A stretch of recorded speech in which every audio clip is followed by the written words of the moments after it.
Hey guys. I can. I'll start off by saying Keon and Gonzo and Jack Westover will be questionable for the game. No other injury designations. Beyond being questionable, how did Christian seem coming along in his first few practices back? Yeah, you know what I mean? It was, again, we listed him as limited, which means that he did some work. And we'll still kind of evaluate where he's at towards closer to the game. So, again, it was good to see him out there. It's very good to have him out there, and the more guys that we can get out there, the better.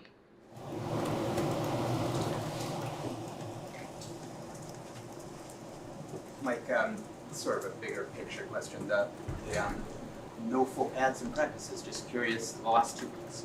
Just curious where you have. Do you think that okay? Yeah, no, Yep, full shoulder pads is full pads. Like So, I. gotcha. You don't see the. Well, you can't cut anymore, and we don't cut in practice. I've never seen a difference in having a thigh pad, which is that thick, is going to be a difference. So, I've never, as a player or a coach, thought that was any different. And actually liked the way that we practiced and the speed and what we were able to get done on Thursday. So, not. Yeah, that's not a,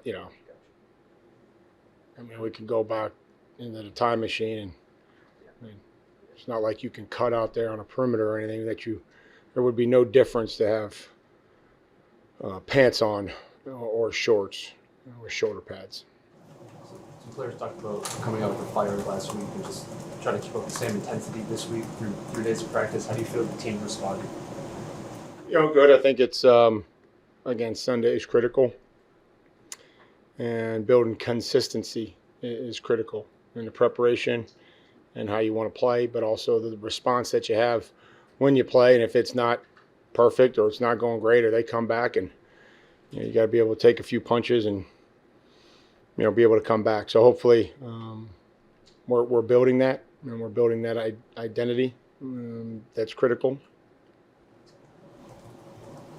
You guys have an open spot on the roster for a couple of weeks. Do you guys plan on filling that? I mean, if we need to,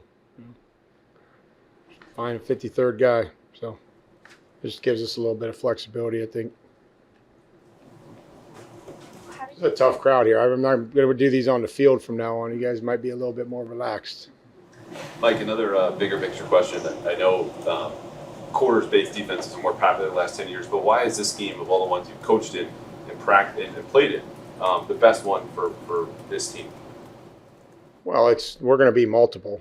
I mean, we're not going to, week to week, those things are going to change. What we're going to think is going to give us the best chance, and whether that's cover 2 or playing man and all the different variations. So hopefully that we stay multiple enough and we can disguise it enough, and limiting, being better in explosive gains. How do you strike that balance on offense and defense, trying to be multiple and do different things each week while still making sure that guys are comfortable doing all those things? Yeah, I mean, that's just what you try to evaluate.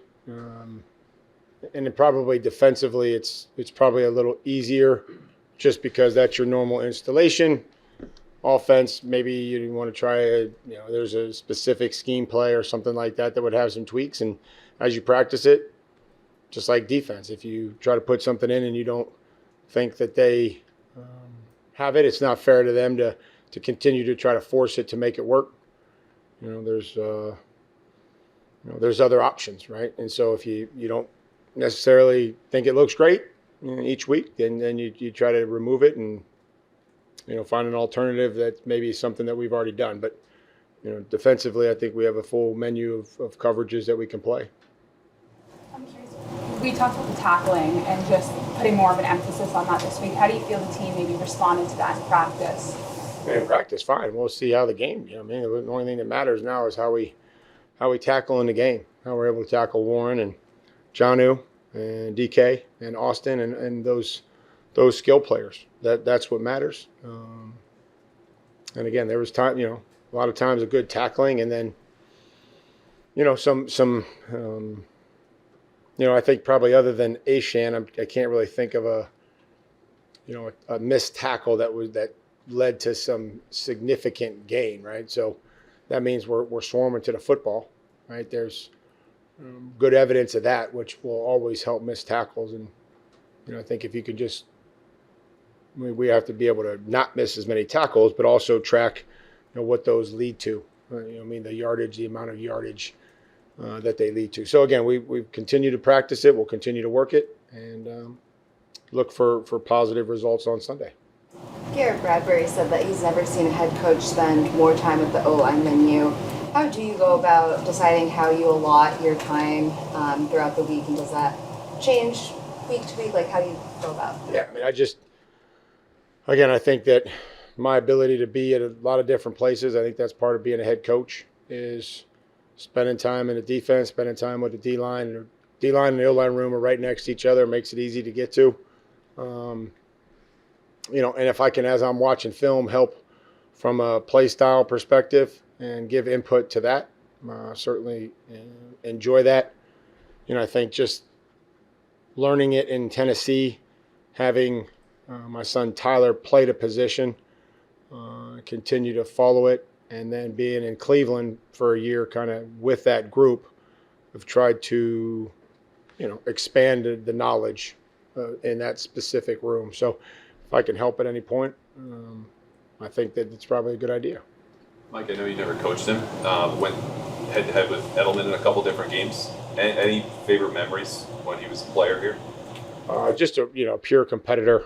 It's a pure warrior out on the field, and just toughness and great play demeanor, and really willing to do anything to help the football team. So excited for him this weekend and his family and his journey. We talk about everybody's journey to the NFL, and it looks a little different for everybody, but we're very worthy to be in the Hall of Fame here. You spend any time with Bill Parcells? Just over phone conversations.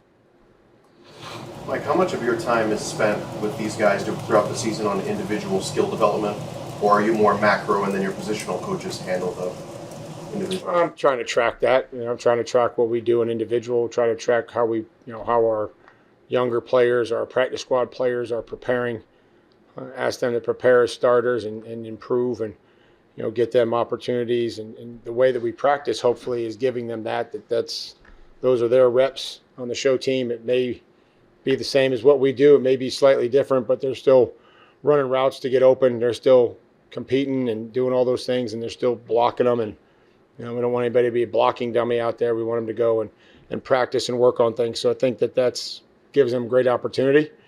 So try to be involved with it. Mike, what was your biggest takeaway from your time being a Pittsburgh Steeler? I think a really well-run family organization, just the Rooney family.